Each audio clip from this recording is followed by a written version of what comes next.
What is going on, ladies and gentlemen? We are back. Took a little 2 week hiatus, due to the holidays and whatnot. As always, you're listening to the Turnpike Titans podcast. I'm joined by my co-host Jarrett. Vinny's got some things he needs to take care of personally. A couple things going on with him. So please keep him in your prayers. We hope all that needs to go well for him goes well. We're wishing the best for him and his family, but he will be back soon, stronger than ever. But we're gonna take this one as a duo this week. We got a lot to cover. We'll briefly go into the Thursday night game since we haven't talked about that yet, and then we'll dive into this previous victory over the Miami Dolphins, and then we'll kind of touch on quickly what to expect there's next week against the Texans and all the implications that are on the line for that game. But let's quickly, because it feels like a months ago game, but we need to touch on it quickly. The game that really started the fuse for this momentum cannonball that was shot out of the sky for the Titans. Thursday night victory over the San Francisco 49ers. What were your initial thoughts on how that game played out from start to finish, Jared? Start to finish, I think, we finally showed up on offense. And like everyone's been saying, AJ Brown's coming back into the lineup is a huge spark plug. I was very skeptic about it, with Henry and everybody else not in there, but it clearly shows that AJ Brown is definitely a go-to guy for this offense. And when he's in there, the offense definitely goes. With that said, with the defense, again, there's no need to talk about the defense. We're getting healthy. They stopped a hot 49ers team coming in, with their offense with Kittle and Debo and, their run game. So everything turned out well. And it was an early Christmas present for all Titans fans. So I was happy. I know you guys were happy. Titans Twitter was happy. So that was all good. Yeah. I mean, listen, I start off anything I say about this football team with the preface that I couldn't be happier where we are right now. I mean, Jesus Christ. All right. We're one win away from a number one seed and a bye week, and we're playing a very bad team. They did beat us, so let's not get too ahead of ourselves, but realistically, they're a bad team. We didn't even think this was possible 3 weeks ago after that loss to Pittsburgh. So I can't be happier of where this team sits. Even with the loss, my bad. Even with the loss with the Texans, I was the one that came on here. I'll take one on the chin. I said that, hey, we might not even win a division. We may go 10-7. Colts were hot and all this other shit. Maybe emotions got the best of me. I don't know, but this team has definitely exceeded my expectations right now. It's very fun to watch that everyone's getting healthy right now. Yeah. So basically, where my take's gonna go on this game against 49ers before we jump into Miami. The defense, you just can't say enough. All right.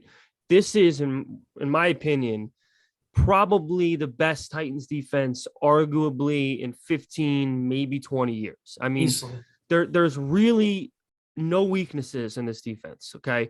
Even guys that we wanted to throw into the lake, not me, but a lot of people did, in Jack Rabbit Jenkins, is starting to play incredibly well. We know our safeties. Yeah, Jared was one of them. It's okay. It was understandable. That's why I could take one on the chin. Yeah, but yeah, our safeties are top of the line. Our defensive front is arguably the best in the league, let alone the AFC. Kristen Fulton is just skyrocketing into all-pro type level cornerback. There's just no weak. Our linebackers, we have depth. Cunningham has done exactly what we thought he would do. There's Longback. You got David Longback doing things we were used to seeing him doing. There's just no weaknesses at all.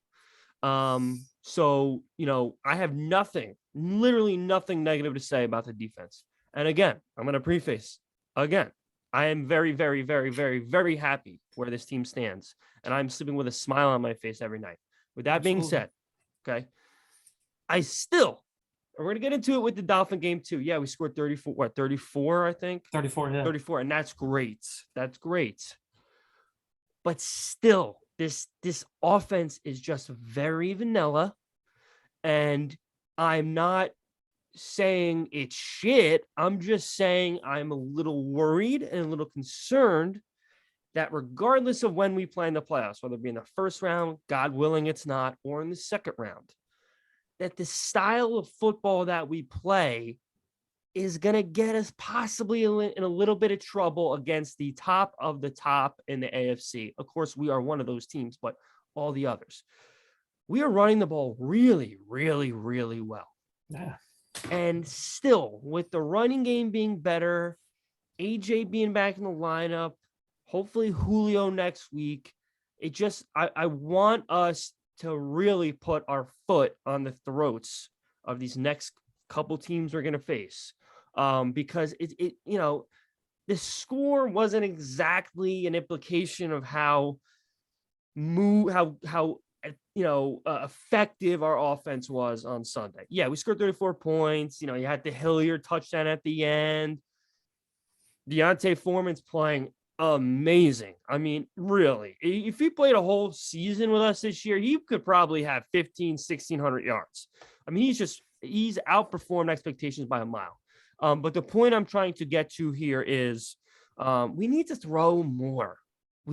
I know our identity is just to run it down your throat, play possession football, win the game by being physical. I get all that, but we have the talent.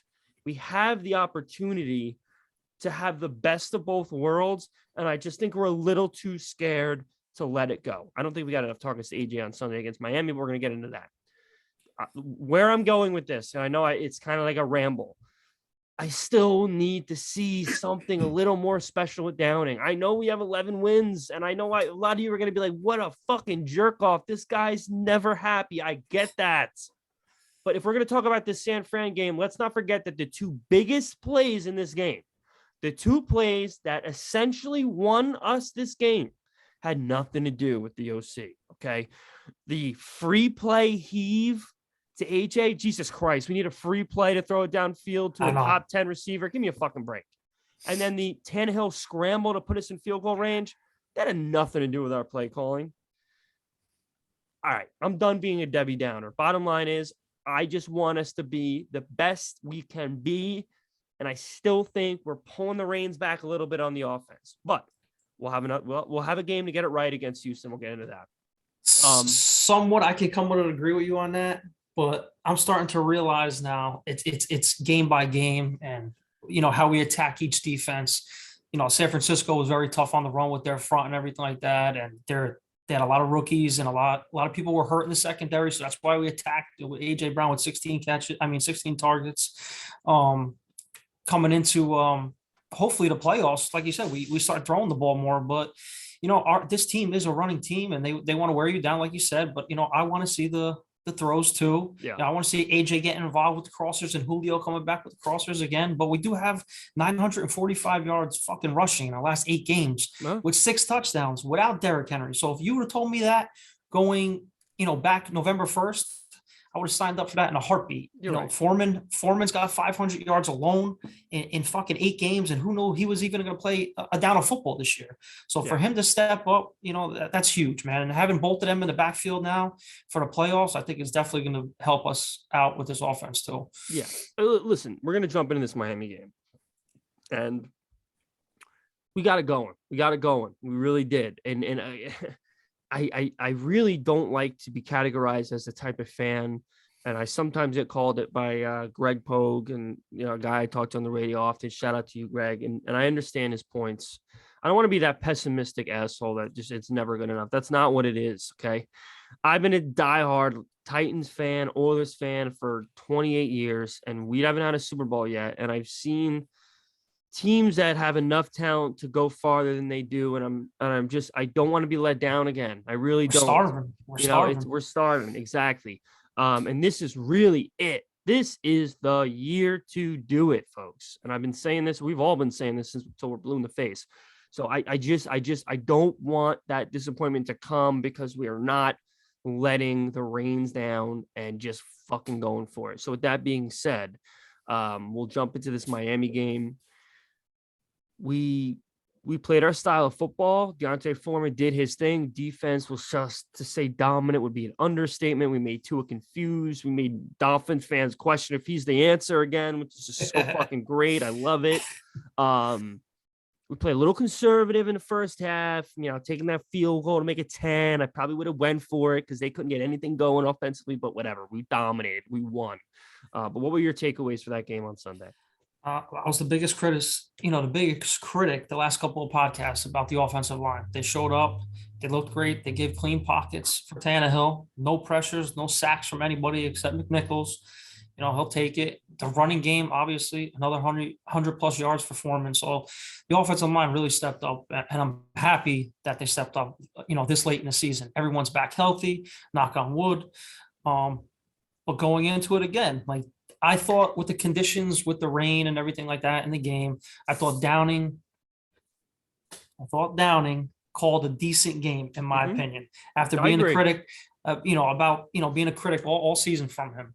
So I thought he really stepped up when he needed to step up. But I would like to start faster, especially going into the playoffs right now. We always start late, second quarter, third quarter team. I want to get the ball and go down the field and score on the first drive. I don't want to wait for this shit no more. Yeah. I want to be up 7-0. I want to be up 3-0. I want to be up 10-0. I don't want to wait and come back. So that's the only downfall I have for that. And like I said, the defense on Sunday was just unbelievable. So I got nothing to say about them. We've got the best front seven in football. Yeah, just to piggyback on what I was saying earlier, 34-3. You got to be a real fucking asshole to just constantly, have negative things to say about a game like that. And I'm not gonna harp on it too much. But just the last thing I'll say until we move forward. I'm just gonna struggle to believe that we're gonna be able to beat a very good AFC team in a divisional round and or AFC championship game when Ryan Tannehill is throwing for 120 yards. I understand if you got a game like, what Derrick Henry did to Baltimore a couple of years ago, your odds are good. And you group that up with a dominant defense. You're going to have a good chance to win. I just think that they should all be able to help each other. And I just don't think it would be crazy to think, hey, maybe we should just veer off from our identity for the last decade for maybe a drive or two and just throw one downfield. I mean, Tannehill had a lot of time on Sunday. I was floored by how well the pass protection was yesterday.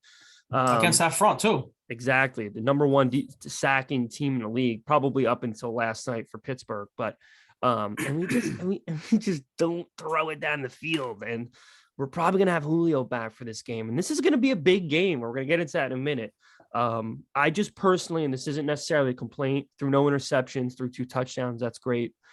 But moving into next week, moving into the playoffs, I would really just like to see us take a few shots, a few big plays.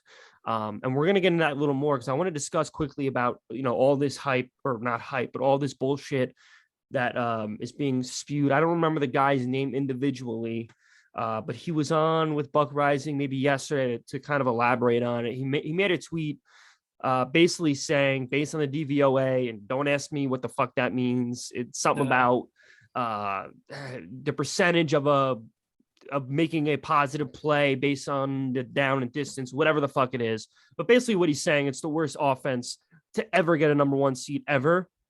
And people were freaking out, and I kind of played along with it and was like, shut up. Like, who the fuck cares? But he broke it down, and I'll ask your opinion on it. Realistically, he's not wrong. And he kind of explained why he said it, and it made a lot more sense once he explained what he meant by it. But what were your thoughts on a statement like that? And do you necessarily think it's true or false? I mean, I really don't get into that bullshit, but you got to take it. Like, I know I'm backpedaling a little bit, but like, we lost Derrick Henry for 8 games. The offense was averaging 28 points per game. We lost AJ Brown. We lost Julio Jones. We have no fucking tight ends. And we got Deontay Foreman and Hilliard running the ball. So where we're at now, I know we've been arguing, with everybody else on Twitter about throwing the ball down the field. I get it. I want it more than you. You want it more than me. And everybody else wants to see it. But for where it is right now, being 11-5, I don't care. Now we're getting back healthy. Let's see what this team does now, like we did the previous 8, the first 8 games going forward. So I don't give a shit about the whatever it is and the stats and the worst team and all this shit. So we just got to show up and play football in the postseason. And I think that's what we'll do. Yeah. So what the guy basically said was, to anyone who's wondering about if they saw that tweet and were wondering what the elaborated answer was, it was essentially saying that more or less the number one seed has never had a lesser explosive offense than this Titans defense. It essentially just kind of confirms everything that I've wanted as far as what our offense to do. Yeah. But it doesn't matter. That's the great thing. Where we're at right now, it doesn't matter.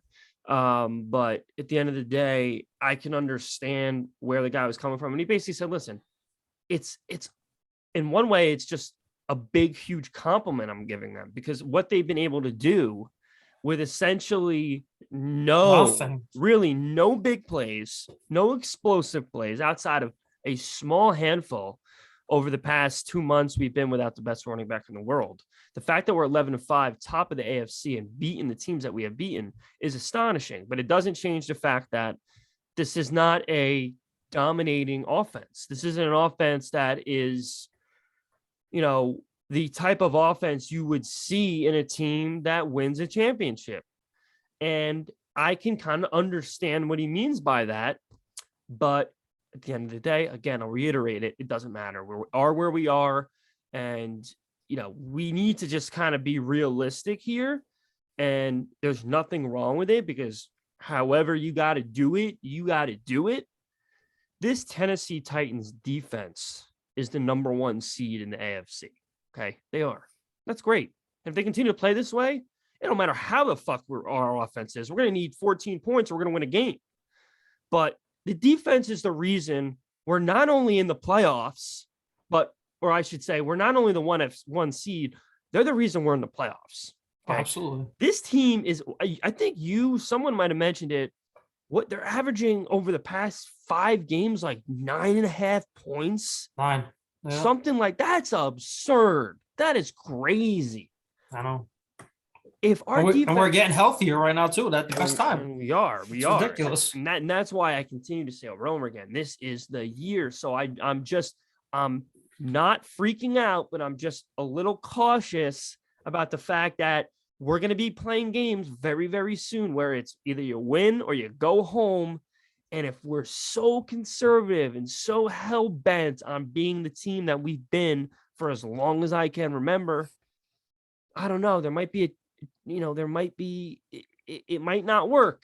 That's all I'm going to say. And go ahead. It's caution. It's not. No, it's I know. worry. I know. It's just I know exactly where you're coming from, because your fucking heart is scorn is mine, and just like everybody else. But Vrabel's been there. This team has been there. This team's been together for a while. We went to the AFC Championship game with a decent amount of these guys on this team, and other guys from other teams went to playoff games too. So I think that whole playoff vibe and let's get this done is definitely on this team. And just backpedaling a little bit back, like you said, like what this team has accomplished, I think we really got to start talking about Mike Vrabel as coach of the year. Yeah. What this guy has accomplished so far, and keeping the wheels straight for this team with 88 players on, suiting up, and the next man up approach. This team is just thriving on this, and this team is special in my opinion. Yeah, I really don't think there is any reason why Mike Vrabel doesn't win Coach of the Year. And I think if we were able to beat Houston next week, which God willing we do, I think that locks it up. Now, there's still some people that get paid a lot of money to talk NFL football that say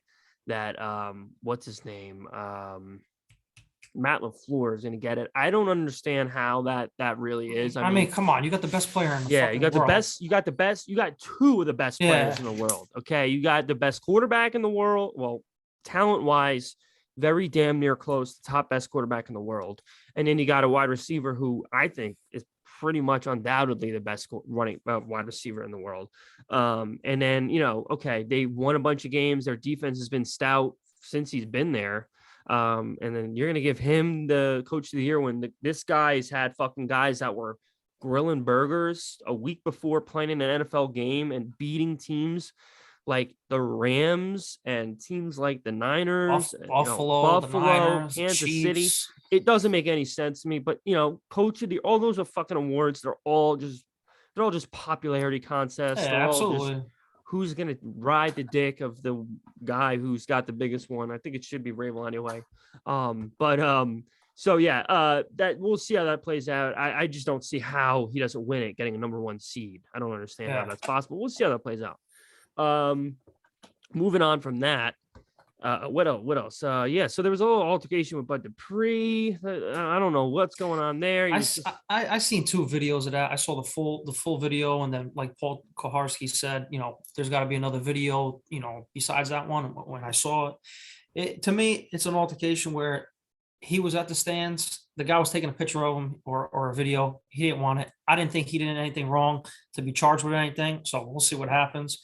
But I think it's just blood free from my opinion. I don't even the one video that was from TMZ, which I still don't understand it. We're in 2022 now. How in the world are these fucking surveillance cameras in all these stores still look like they're from 2005? I know. I don't understand it. It's like, Jesus Christ, they can't make webcams in stores that actually have even 700, whatever it is, HP. Anyway, what I saw or what I heard was that he was breaking something up. I don't even know if he was involved. That's what I saw. Can't tell from that fucking 10 pixel video that you see. So we'll see how that plays out. I don't see how there's any way there's any kind of slap on the wrist that would prevent him from playing in any games coming up. But we'll still say a small prayer that that's not the case moving forward. But we're getting in this Houston game quickly. Who the fuck? I can't even keep track of who their quarterbacks are. What is it? David Mills. Mills. Yeah, it's a guy with this fucking 5-foot neck. Huge neck. Yeah. And I think he's been playing absolutely awful lately. I'm not even sure. I couldn't give a flat shit about how Houston's been. I know they just lost to the 49ers at home. But what would your keys to victory be there? It should be pretty easy, but I don't know. Maybe there's some extra things that you think that we should try to accomplish to get out of there with the 1 seed. No, just pressure the shit out of him with the defense, and lock up the 1 seed offense. Continue to run the ball, get revenge on Houston. Especially with Cunningham's revenge game. We won with Bud's revenge game. No, we lost with Bud's revenge game. No. But hopefully, we get this revenge game back from them and lock up the 1 seed. Like to throw the ball down the field more, but I don't know if that's going to happen. We'll see. Hopefully, Julio comes back. I don't know. Yeah, listen. At this point, I don't even know. He's probably. I think it's 90% sure he's going to play, but he's going to have to be out there for the. I don't know. Do you hold him out? Here's my question for you. I got 2 of them.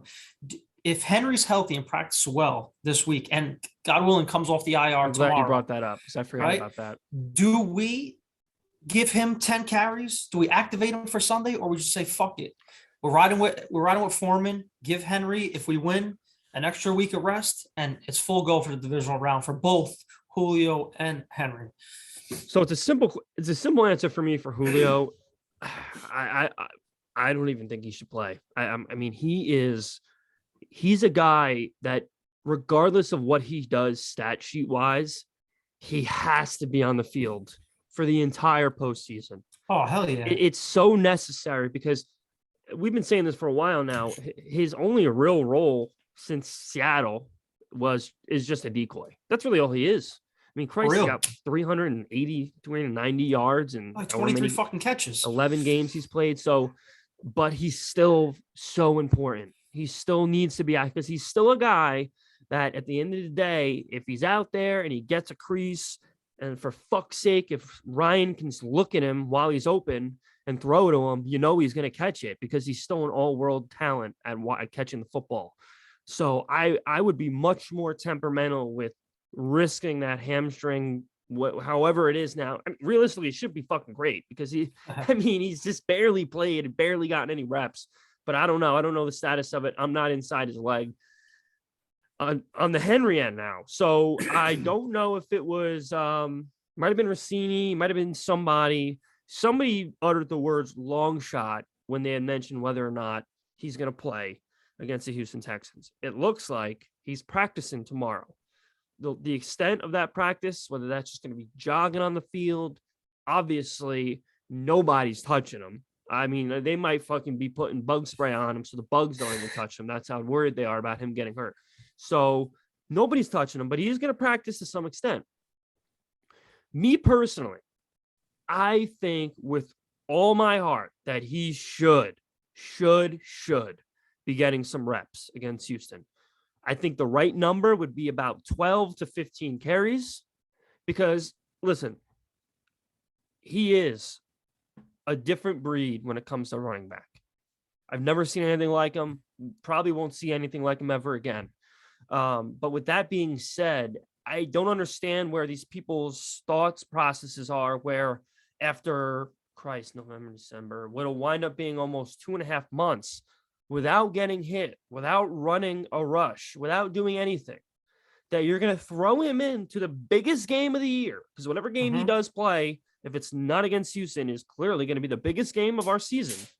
And just expect him to be the best running back in the world. I find that really difficult to believe because the guy just hasn't gotten hit yet. The guy hasn't rushed the ball, hasn't run at full speed with a football on his arm. And you're just gonna expect him to throw him out there and boom, bang, you're getting Buffalo Derrick Henry. Is it possible? Of course it's possible. But if my money is on what is he going to be at his best in the playoffs with a game under his belt, or is he going to be his best just putting him in divisional round? God willing, it's divisional round. We play our first game.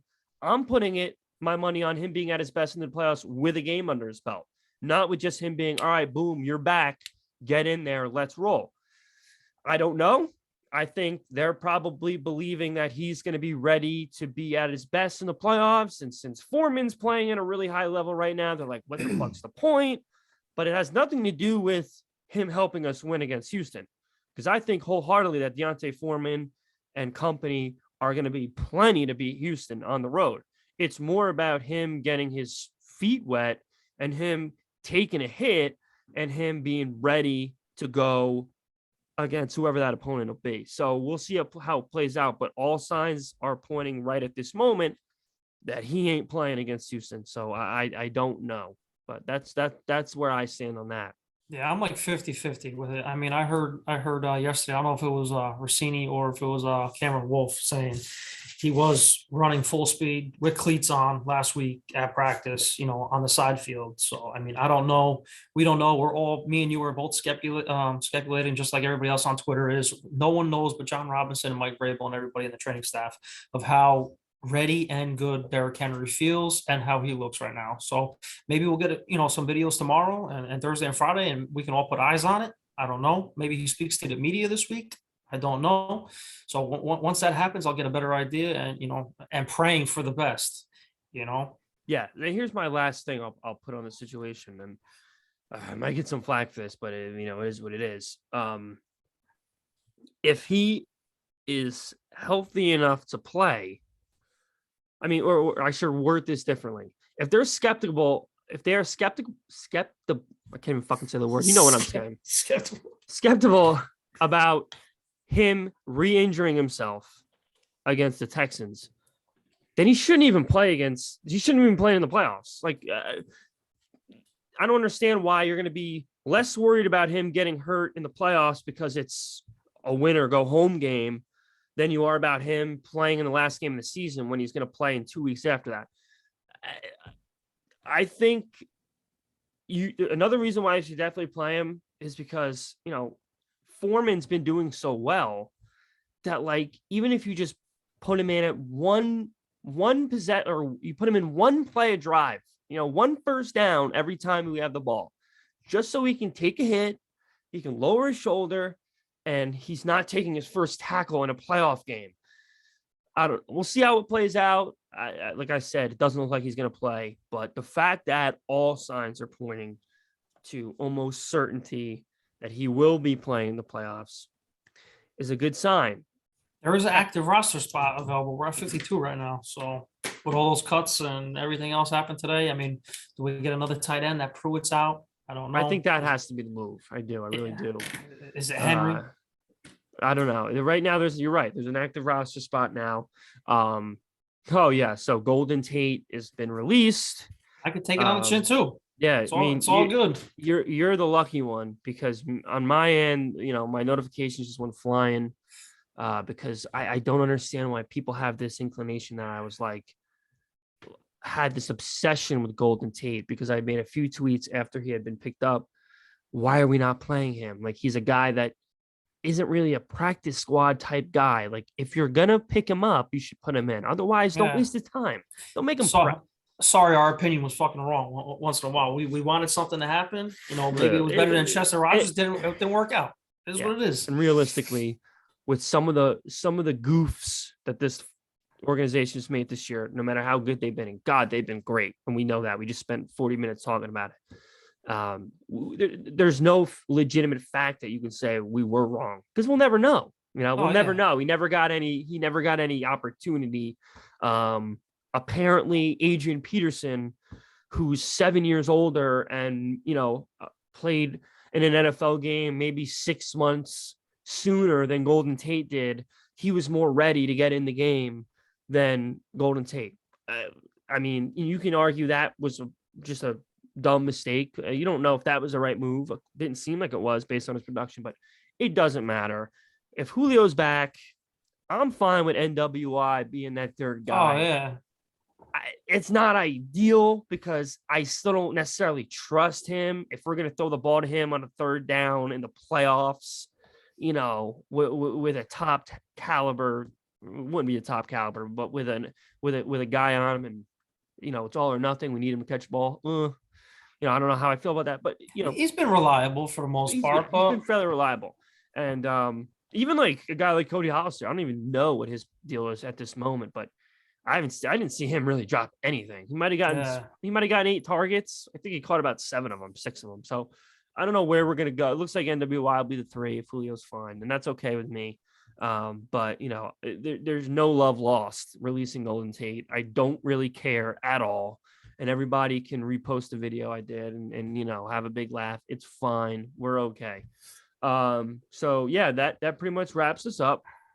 Of course, we will be back next week to touch on what hopefully will be the victory that clinches a week bye, which is just something that if there's ever a team in the NFL outside of maybe the Packers who are going through somewhat of a similar situation that already have the 1 seed, but I don't know if there's many teams out there in the playoffs that would really benefit from a bye more than this team, whether our team's getting healthy or not, just to get even more healthy after what we've had to deal with for so long. So it would be absolutely excellent. Of course, we know this team's beaten with us, even though it's with a different quarterback, but they beat us at home. I'm sure they're going to be looking to spoil our hopes of getting that bye. So, we can't walk into this like it's a freebie, a gimme. Absolutely not. We gotta put our balls we got to lay them out and just play our brand of football, and we should do fine. I'm really confident. I think Tannehill is definitely performing better than he has over the past few weeks. He got his boy back. He got his boy back, of course.